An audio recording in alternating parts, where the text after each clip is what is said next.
Okay, so wow, what a morning. That was very fun. We're back. Um, this is Carolyn Holzman talking to you from the secret headquarters where we're talking about how the canonical attribution system is not showing signs of life.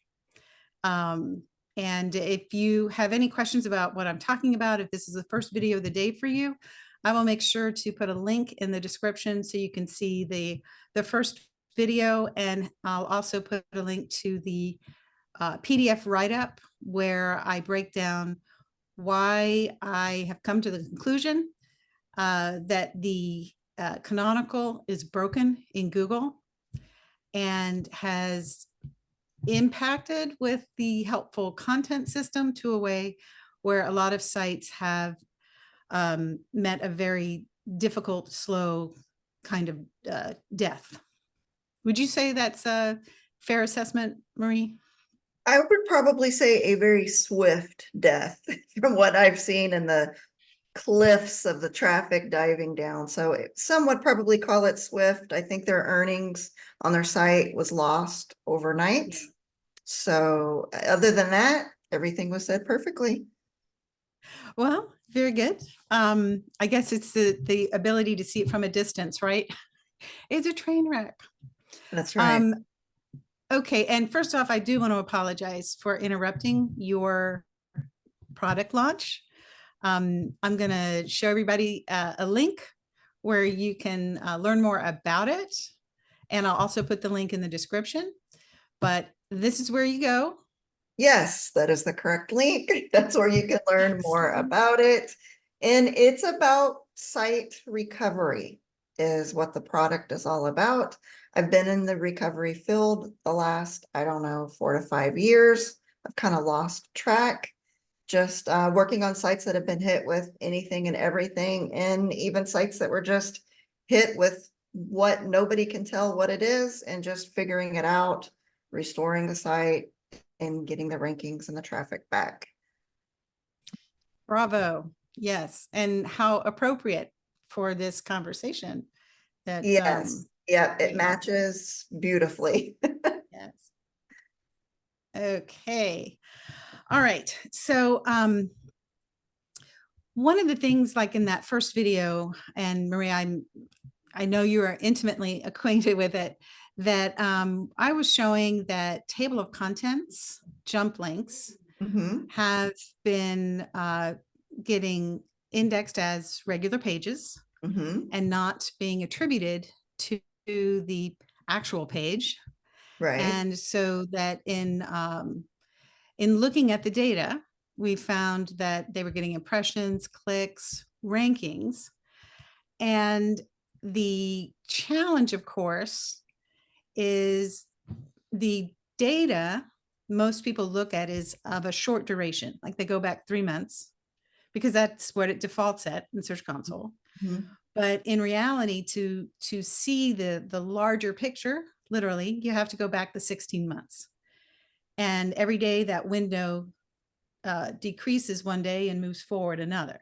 So it's sliding.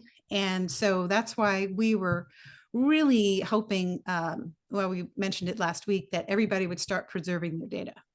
Yeah, yeah. Yeah, you want to go back in time, and you really want to capture, if you have had a traffic drop, you want to capture data a month or two before the drop and then during the drop. So you're going to have to adjust the dates, and you're going to have to go back in time. So I have sites that I'm currently working on that have seen all of this as it happened. And if I adjust the dates to 28 days, I can't see any of the links because they're starting to zero out. Thank God, or thank somebody, maybe not God for this one, but if I adjust it to 3 months, 6 months, and then on and so on, depending on when that traffic drop was, you can then see the fragmented URLs. And how it looked when I first discovered it way back when, I don't even remember the exact date. It just looks like they're gaining a ton of impressions, but very little click-throughs. And while they're gaining all of their impressions, I saw sites with 15, 20 per page. the traffic on the main page completely plummeted. That's when you know something is not quite right. Right, because I know too, everybody, when they started seeing that bloom, it's very clear in the data, and everybody was like, wow, this is amazing. I must have hit a home run. My impressions are so high, Yes. but Yes, you can see impressions surge. They're going up. People were celebrating and they were really happy because they're like, hey, I've got multiple pages. I'm bringing them all in. But if you go back and look at it, the impressions were surging. Click-through rates were not. I saw very small to little click-through rates. And then at the same time, you can see the main page where they were previously making all of their money. I mean, just dives off of a cliff. So right. you've got the main page diving off of the cliff, and they're like, yeah, but now I'm going to get the clicks through the all the other 20 URLs, right?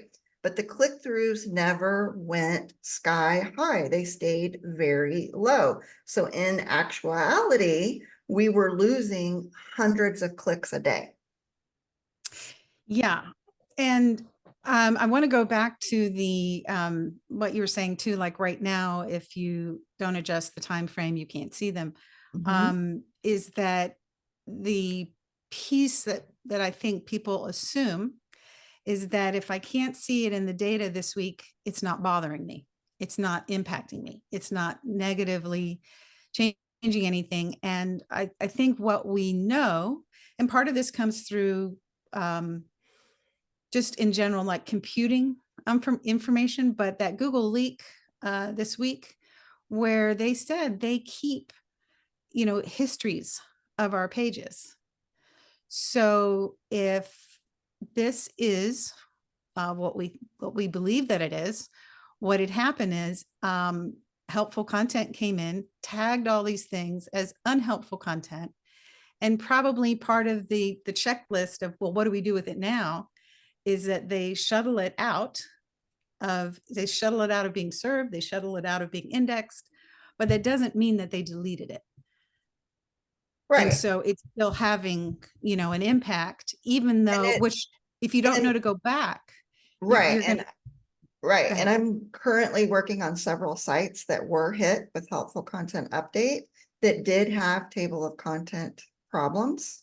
And I can tell you that after all of that was removed, everything starts zeroing out and looks really good. It doesn't mean that site has now been untagged as helpful or unhelpful. So it doesn't mean that right away Google is going to know you have removed everything and everything looks pristine. And the next day you're going to go back up. And that's really not the way this one is working.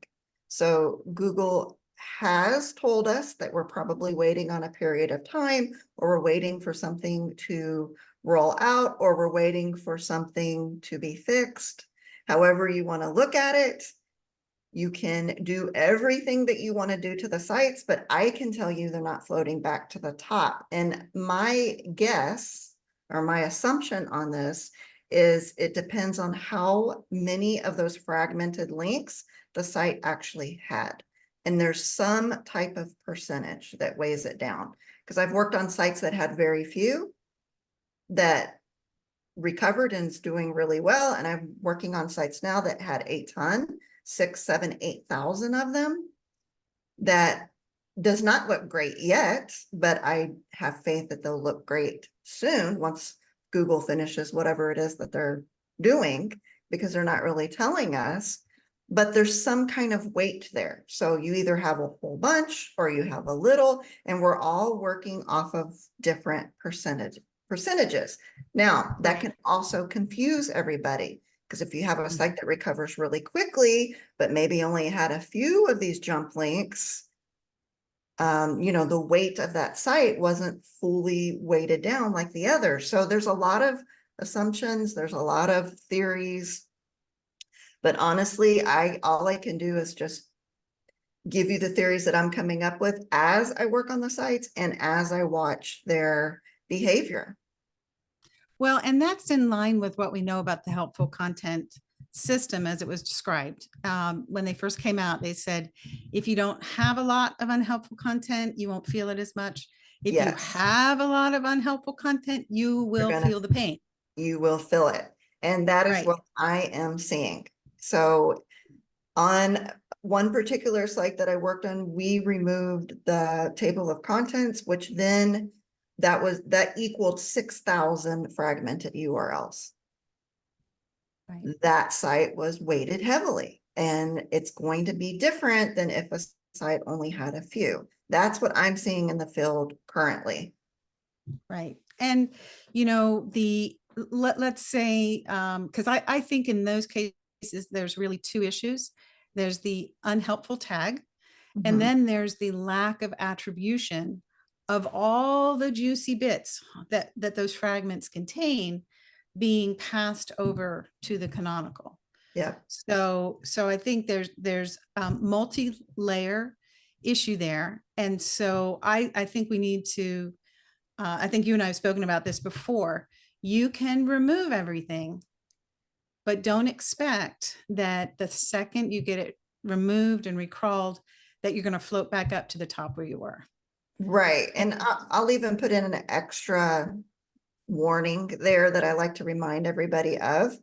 I have not seen a site that only had one problem. And it might exist, but I haven't seen it. Most of the sites have 10, 15 different problems.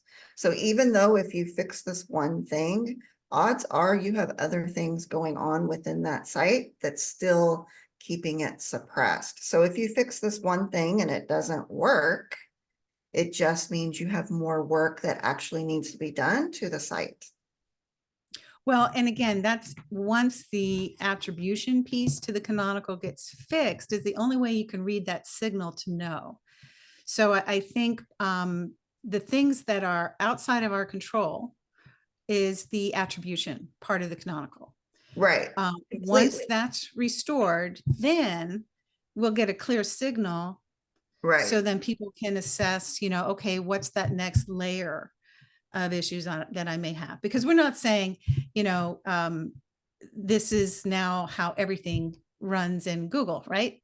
Helpful content as it applies to these table of contents, there's going to be sites that have helpful content issues that are not related to Yeah. duplicate content. There Yeah. will be This is other not, issues. yeah, this is always multi-layered. Like if you peel an onion, if Right. there's any people that like to cook out there, but there's multiple layers to all of this. So this is not the one and only thing. So you could look at your site and say, I have no table of contents, but yet I was hit. These girls are nuts.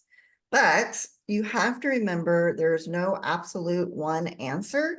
There's multiple layers to this. I've seen sites that have been hit with and without table of contents, but there's still problems on that site with either duplicate content or unhelpful content, or however we want to phrase all of it. And until you fix all of those things, it's not going to go back to the top. Right. So one thing I wanted to ask you is, would you come back later today so we could just walk through that PDF where we break down like what it is, and and did you talk about the languages? No, not yet. So I was going to throw that in. So there are other areas that we're seeing the same problem with the canonical, and it's with multi-language sites. These are sites that may or may not have table of contents. Some of them didn't have table of contents, but Google right now is confusing different languages. They are actually cannibalizing within themselves from, I don't know, a Russian page to a Spanish page, or multiple languages have now cannibalized. When we boiled it down, the sites were constructed correctly. They have the canonicals. They have everything that Google has currently asked them to do. There's not a problem with the actual site that I can find, and yet Google cannot tell the languages apart right now. There's some type of problem. The sites have done well for years, and then right around the helpful content time, all of a sudden the languages cannibalize within each other. Boom. That's so cool, Marie. I love it. So we've got a couple of examples of how this canonical is behaving or misbehaving. Yeah, And And the other thing I wanted to do is because I'm sure a lot of people are saying, well, what can I do right now? And so the thing is that if this was within our control, we would know what to do. But since it's not, we're not in control of that canonical attribution system. We miss it. I think it'd be nice if it got back. So we've started a hashtag that we're hoping everyone will use when you post about this or talk about your situation. If you will also use the hashtag, I'm going to show you what it is. And I did spell that right. So by using this, we can amplify each other, because one person posting about this or two people are not going to create the rise up of Right. attention to this. Right. And again, you know, we're quoting like we both live in Texas, where we have an electrical grid that is tricky in the winter and tricky in the summer. So we Yes. say, fix the damn grid. Well, today it's fix the damn canonical. Yes. So yeah, and I'll just add one more short thing. This is not the first time something on Google site has broke. This is not the first time something on Google site has broke and that they have tried to say it's all of our faults. So if you're looking at this thinking there's no way something on Google site could ever break, then you may not know programming or everything that goes into programming. It can break on any given day. So the fact is not that shocking to me that something would have broke. This is technology. Technology breaks. And it's not shocking that Google tried to, put it all on the SEOs and say we are horrible people and we must be producing a ton of unhelpful content and how ugly all of us are. So it's not that shocking. It's happened. It's continued to happen. They're not going to come out and say, oh my God, something on our side broke. Let us fix it, you poor people. No. I think it's kind of a cat and mouse game, and they'll fix it. And they might say something like, oh, some of you are going to get rewarded with all of the helpful content and great work that you did. And now sites are going to start to go up. They've already started hinting at that scenario a little bit, that, hey, maybe we shouldn't have been so rough on you guys. So however you want to look at it, you can help out with the hashtag just to let them know that we know. They're probably never going to admit it. We're never probably going to not. know. Absolutely. Yeah. But at the same time, we'll know when things change. Yeah. And that's going to be reflected in the data. Yep. And we won't need some sort of message. And I'm sure there's somebody probably working furiously, hoping that they can fix it before we notice. I hope so. I know. I'm the hopeful one, right? You're more positive than I am on some of this. I mean, I'm still at I'm the point. optimist, you're the pessimist. Yes. And I'm still at the point they may have broke something on purpose. I don't know. All I know is it trashed a ton of sites that shouldn't have been trashed. Amen, sister. So I'm going to put the link to the write-up in the description. We'll also put in, if you haven't already, do sign up for search-driven insights. And we'll put that link in there. And that's just going to be where we're going to keep everybody informed, like what our next move is on this, and being able to unpack a lot of this for folks that, they're working every day like us, but, they've got other things on their mind that they've got to focus on. So, that Marie and I are on the wall, that we're looking out for you. So Marie, thank you so much. Thank you. Yes, and good luck with the launch. I'm so excited. Yes, thank you so much. It's been a busy day. Yes. Well, thank you again, and we'll talk soon. All right. Bye-bye. Bye.